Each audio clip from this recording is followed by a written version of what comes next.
Assalamualaikum warahmatullahi wabarakatuh. Bertemu lagi dengan saya. Kali ini saya akan membahas tentang praktek teori dan praktek pembelajaran CBSA atau keaktifan siswa dalam belajar mengajar. Bersama saya Nama Tita Haryati dengan NIM 1862 1500063 dengan dosen pengampu Ibu Dr. Anda Rizawati MSI dalam mata kuliah Profesi Keguruan Prodi PG PAUD semester 5. Pendidikan merupakan pilar utama dalam membangun suatu bangsa, memainkan peran penting dalam membentuk generasi penerus yang mampu menghadapi tantangan masa depan. Dalam upaya meningkatkan kualitas pendidikan, model pembelajaran menjadi fokus kajian yang mendalam. Salah satu model pembelajaran yang mengemukakan tentang dan bukti efektif dalam mengatasi perubahan dinamis dalam suatu pendidikan adalah model cara belajar siswa aktif atau sering disebut CBSA. Perkembangan teknologi dan informasi telah merubah landscape pembelajaran, mengharuskan pendidikan untuk terus beradaptasi agar relevan dengan kebutuhan dan tuntutan zaman. Model pembelajaran tradisional yang cenderung pasif tidak lagi mencukupi untuk memenuhi tuntutan masyarakat yang semakin kompleks tentunya. Oleh karena itu, diperlukan pendekatan baru yang memungkinkan siswa untuk menjadi agen aktif dalam proses pembelajaran. Model CBSA menawarkan solusi inovatif dengan menekankan peran sentral siswa dalam menciptakan pengalaman belajar yang bermakna dan relevan. Dengan memberikan kesempatan kepada siswa untuk berpikir kritis, bekerja sama, dan mengembangkan keterampilan mereka. Model ini merespon untuk tuntutan zaman yang membutuhkan individu yang kreatif, mandiri, dan mampu beradaptasi. Dalam hal ini, model CBSA merupakan pemahaman yang mendalam tentang bagaimana siswa dapat aktif dalam pembelajaran. Hal ini tentunya didukung dengan berbagai hal yang harus diciptakan oleh guru atau pendidik tersebut. Ada beberapa tujuan yang ingin dicapai dalam pembelajaran model CBSA. Salah satunya yaitu mengidentifikasi keaktifan model CBSA dalam meningkatkan keterlibatan siswa. Yang kedua, mengeksplorasi dampak model CBSA terhadap keterampilan berpikir kreatif dan kritis siswa. Yang ketiga, mengukur hubungan antara model CBSA dan keterampilan kolaborasi siswa. Yang keempat, mengintegrasikan teori kontropisme dalam praktek pembelajaran. Yang kelima, mendokumentasikan strategi pengembangan dan implementasi model CBSA. Yang keenam, memberikan kontribusi terhadap pengembangan praktek pembelajaran yang lebih inovatif dan relevan. Yang ketujuh, mendorong perubahan kebijakan pendidikan yang mendukung model pembelajaran inovatif. Selanjutnya, kita akan membahas tentang apa itu model CBSA. Model CBSA menekankan peran aktif siswa dalam pembelajaran siswa tidak hanya sebagai penerima informasi, tetapi juga sebagai pencari, penafsir, dan pengguna informasi tersebut. Model ini menciptakan lingkungan belajar yang memotivasi siswa untuk berpikir kritis, berkolaborasi, dan mengembangkan keterampilan metakognitif. Secara umum, konsep pembelajaran siswa aktif menekankan peran aktif siswa dalam proses belajar mengajar. Beberapa ahli pendidikan menyusun ide terkait pembelajaran siswa aktif dan prinsip-prinsipnya. dapat tercermin dari berbagai model pembelajaran, termasuk model pembelajaran aktif atau active learning.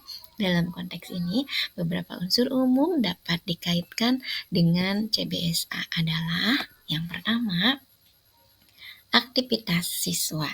Siswa tidak hanya menerima informasi dari guru atau materi pembelajaran, tetapi juga terlibat dalam kegiatan aktif sebagai seperti diskusi, proyek, pemecahan masalah, atau eksperimen.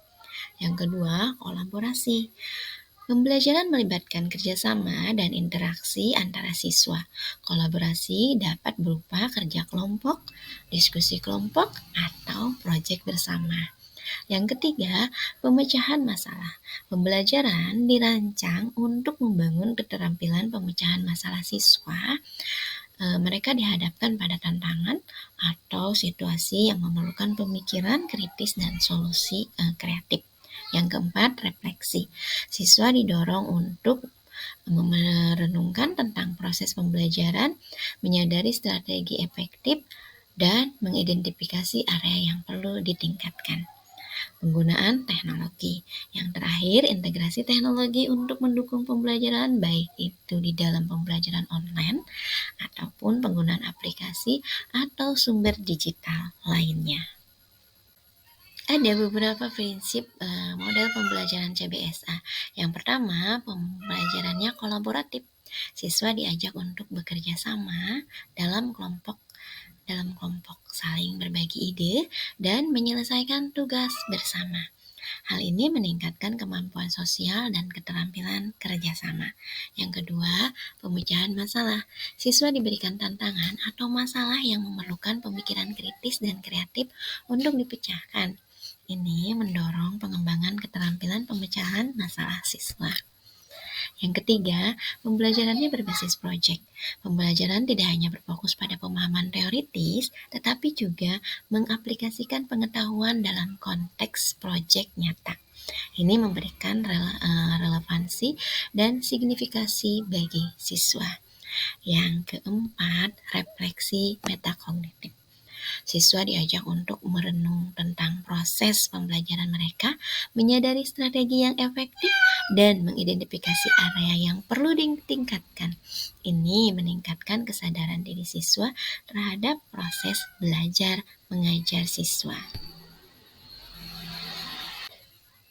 Praktek pembelajaran model CBSA tentunya harus sesuai dengan antara perancangan awal dengan hasil evaluasi. Hal ini bukan hanya melihat dan menelaah hasil, namun juga menelaah seberapa besar keterlibatan siswa dalam proses pembelajaran.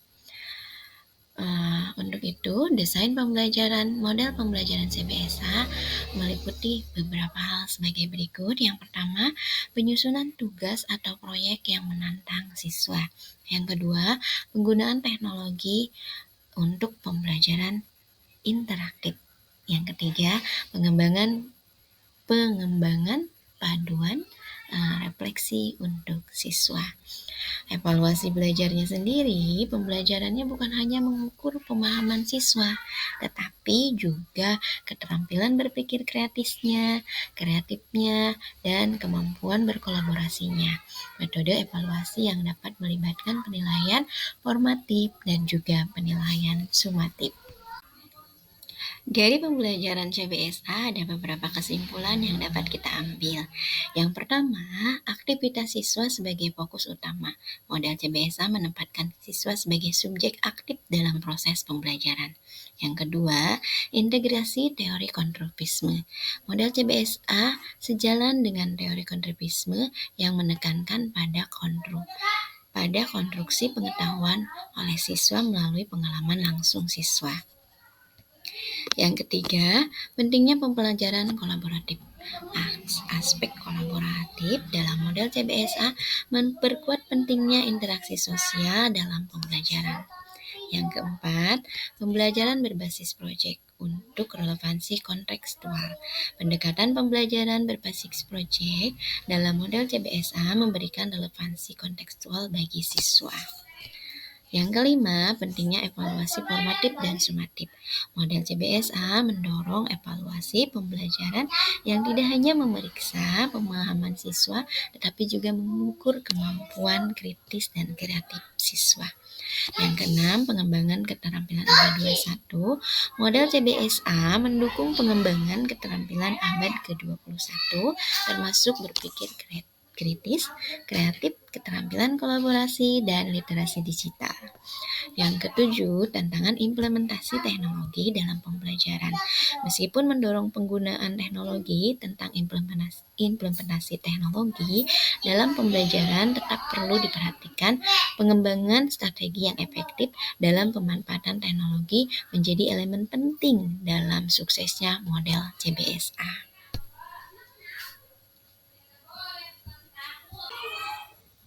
Ada beberapa referensi yang harus diketahui oleh guru ataupun tenaga pendidikan lainnya ketika menggunakan teori pengajaran CBSA. Yang pertama, diperlukannya pelatihan guru atau pengembangan guru. Guru adalah kunci sukses implementasi model CBSA. Oleh karena itu, diperlukan pelatihan dan pengembangan kontinu bagi guru untuk memahami konsep, strategi, dan pengerjaan efektivitas model CBSA. Yang kedua, mendukung teknologi pendidikan, memastikan infrastruktur dan struktur daya teknologi yang memadai untuk digunakan dalam penggunaan model CBSA. Yang ketiga, pendekatan inklusif. Model ini harus diadaptasi mencakup berbagai jenis pembelajaran. Jadi harus mendapatkan perhatian khusus. Perlu diberikan juga siswa kebutuhan khusus atau perbedaan gaya belajar.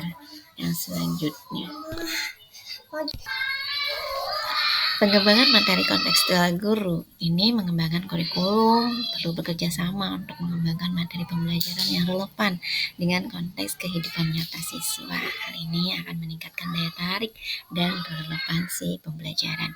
Yang kelima, pemantauan dan evaluasi. Tentunya harus menggunakan pemantauan dan evaluasi formatif dan sumatif. Kolaborasi lembaga pendidikan, tentunya ini juga sangat dibutuhkan. Lembaga pendidikan berkolaborasi dengan berbagai platform guru. Selanjutnya yaitu pendidikan orang tua. Pelibatan orang tua sangat penting dalam pendidikan CBSA. Dapat membantu menciptakan, mendukung pembelajaran yang lebih aktif lagi. Ada banyak hal lagi yang tentunya tidak bisa disebutkan satu persatu, tentunya sangat mendukung pembelajaran CBSA. Sekian dan terima kasih pemaparan dari saya. Semoga bermanfaat. Sampai berjumpa lagi. Wassalamualaikum warahmatullahi wabarakatuh.